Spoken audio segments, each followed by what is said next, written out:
Hello everyone. Recently, Kochi Metro Rail Limited (KMRL) employed transgender people, which marked their beginning of a journey towards providing equal opportunities to the third gender along with other two.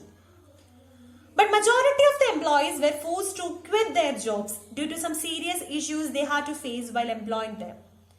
It's true that the fundamental rights guaranteed under the Part 3 of the Indian Constitution is applicable to transgender community too. But the third gender employees in KMRL had faced serious violation of their constitutional rights provided under the Article 14, 19 Clause 1 Subclause G and 21.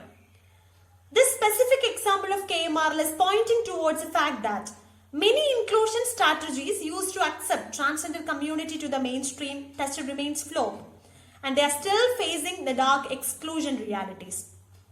Dear ones, very recently I made a research on the topic inclusion formalities and exclusion realities of transgender community with regard to occupational liberty. I just selected this topic because even though there are many transgender people who have done exemplary work in their field, generally, the transgender neighborhood in India was an unnoticed community of the society who have faced deep and pervasive discrimination regardless of the protection under the number of provisions enshrined in the fundamental law of the land, the Indian Constitution.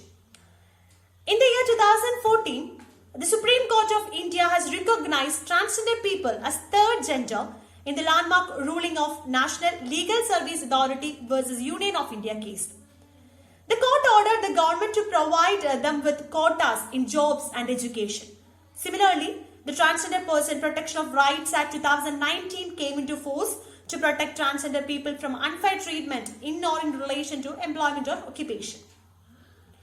My research aimed to prove that these all are just inclusion formalities which are actually far from realizing its true aim, that is the social inclusion.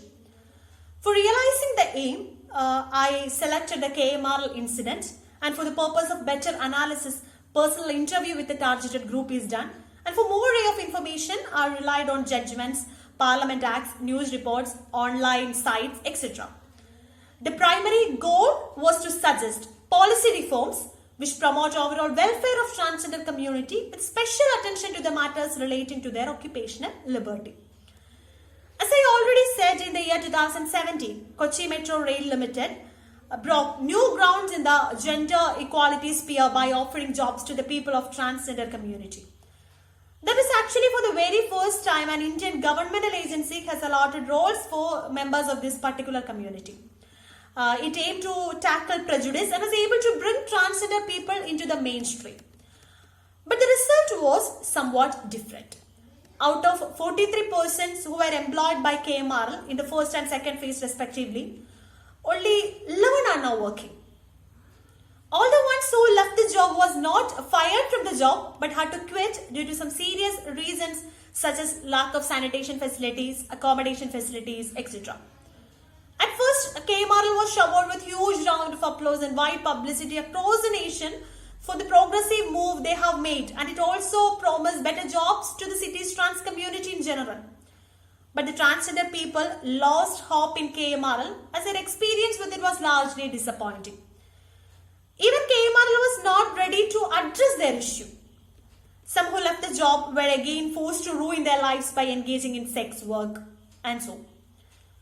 So whenever it is said that transgender staff of Kochi Metro had been struggling to keep their life on track, it means that the scream for the inclusion of transgender people to the mainstream by offering jobs in the KMRL was just a mere formality. So to adapt them to the mainstream, there remains a long way to move ahead. It's high time to realize that. The goal of the transgender inclusion can be achieved only through active measures at local, state and national levels.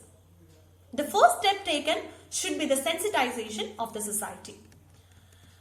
As we all know, family is a primary agent of socialization. Parents should socialize their children in a way to accept all the genders including which the child belongs to.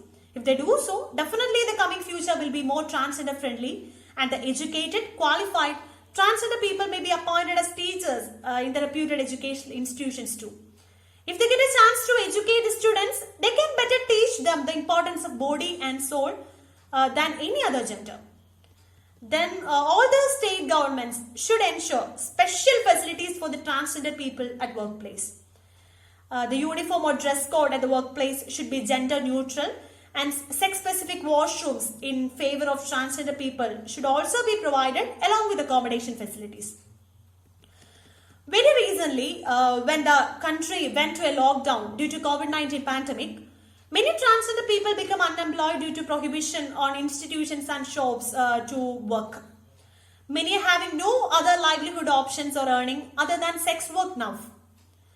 Under this circumstance, also the transgender community is discriminated in the grant of relief measures from the government, and thereby they face a violation of Article 14, 15 and 21 of the Indian Constitution.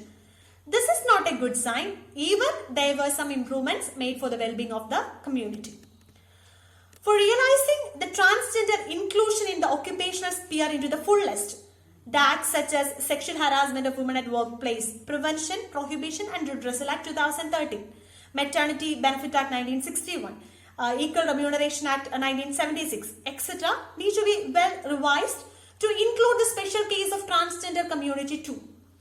It is so glad to say that the 2013 Act had already been revised in August 2018 to include the provisions required for the third gender at workplace. Even though several acts and laws started recognizing the third gender, the discrimination, the very discrimination towards them persist even in the matter of basic necessities of life itself.